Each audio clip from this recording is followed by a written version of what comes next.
بسم اللہ الرحمن الرحیم۔ بے شک تمام تعریفیں اللہ کے لیے ہیں۔ سامعین کرام السلام علیکم۔ سامعین کرام، آج کی اس ویڈیو میں آپ لوگ دیکھیں گے حضرت علی رضی اللہ تعالیٰ عنہ کے متعلق حضرت علی رضی اللہ تعالیٰ عنہ نے غزوہ حنین میں شرکت کی اور کون سی بہادری سے لڑے آپ، اور اپنے کس کو جو ہے وہ واصل جہنم کیا تھا۔ اس کے علاوہ آپ لوگ دیکھیں گے کہ غزوہ تبوک میں آپ کیوں شریک نہ ہو سکے تھے، اور اس کے علاوہ اس ویڈیو میں آپ لوگ یہ بھی دیکھیں گے کہ جب سورہ برات یعنی کہ قرآن پاک کی وہ سورہ برات جب اتری اور اس میں اللہ پاک نے کیا حکم دیا تھا، اور اس وقت پھر نبی کریم صلی اللہ علیہ وسلم نے حضرت علی رضی اللہ تعالیٰ عنہ کے ذمہ کیا ذمہ داری لگائی۔ تو سامعین کرام، یہ سارا کچھ دیکھیں گے آپ آج کی اس ویڈیو میں۔ تو اس سے پہلے کیا ویڈیو کا باقاعدہ آغاز کریں، میں اپنے سامعین کرام سے گزارش کروں گا کہ جو لوگ ہمارے اس چینل کی ویڈیو کو پہلی بار دیکھ رہے ہیں وہ اس چینل کو سبسکرائب کر کے ساتھ موجود گھنٹی کے نشان کو دبا دیں تاکہ آپ لوگوں کو ہماری ڈیلی نئی آنے والی ویڈیو کا نوٹیفیکیشن مل سکے، آپ ہماری ویڈیو کو بر وقت دیکھ سکیں۔ سامعین کرام، ہمارے چینل پر جاری اسلامی تاریخ کا جو سلسلہ چل رہا ہے اس میں آج آپ لوگ حضرت علی بن ابی طالب رضی اللہ تعالیٰ عنہ کے متعلق 9واں پارٹ دیکھ رہے ہیں۔ سامعین کرام، فتح مکہ کے بعد اسی سال غزوہ حنین کا عظیم و شان معرکہ پیش آیا، اور اس میں پہلے مسلمانوں کی فتح ہوئی، یعنی کہ جب یہ جنگ شروع ہوئی تو مسلمانوں کو فتح نصیب ہوئی۔ ابھی مکمل طور پر دشمن جو تھے وہ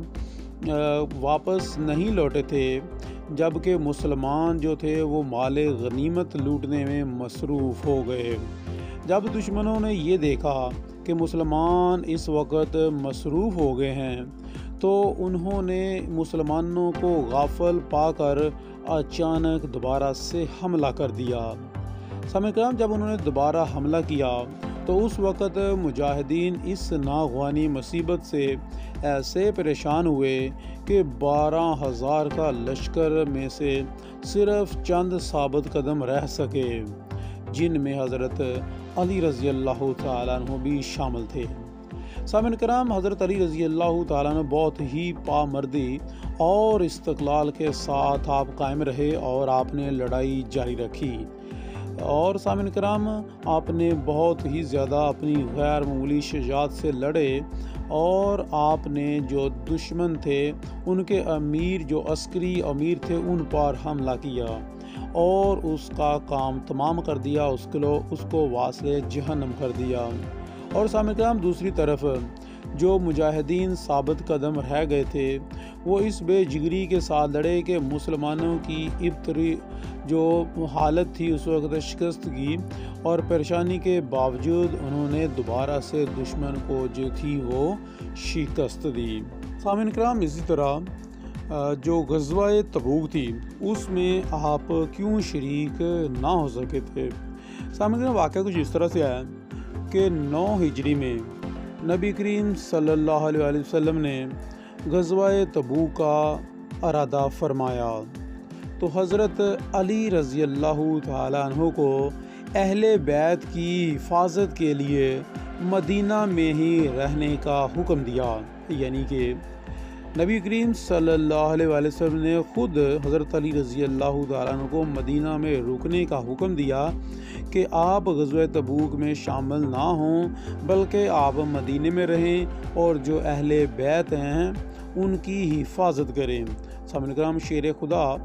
حضرت علی رضی اللہ تعالیٰ عنہ کو شرکت جہاد سے محرومی کا غم تو تھا، لیکن اس کے ساتھ منافقین کی تانہ زنی اور بھی آپ کو رنجیدہ کر دیا آپ منافقین کی تانہ زنی نے۔ تو سامعین کرام، سرور کائنات نبی کریم صلی اللہ علیہ وسلم کو جب اس بات کا علم ہوا تو آپ نے حضرت علی رضی اللہ تعالیٰ عنہ کو فرمایا کہ غم نہ فرماؤ، غم یعنی کہ نہ کریں، علی کیا تم اسے پسند کرو گے کہ میرے نزدیک وہ رتبہ ہے تمہارا جو ہارون کا موسیٰ علیہ السلام کے نزدیک تھا۔ سامعین کرام، اسی طرح غزوہ تبوک کے بعد جب صورت نازل ہوئی یہ صورت برات، اس کا واقعہ کچھ اس طرح سے تاریخ میں درج ہے کہ غزوہ تبوک سے واپسی کے بعد اسی سال نبی کریم صلی اللہ علیہ وآلہ وسلم نے حضرت ابوبکر صدیق رضی اللہ تعالیٰ عنہ کو امیر حج بنا کر روانہ فرمایا،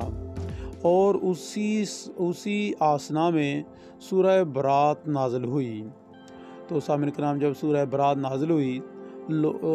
سورہ برات میں اللہ تعالیٰ نے جس قدر فرمایا جہاد کے متعلق اور جو سختیاں کرنے کے متعلق کفار کے ساتھ، وہ آپ سورت برات کا ترجمہ پڑھیں گے تو آپ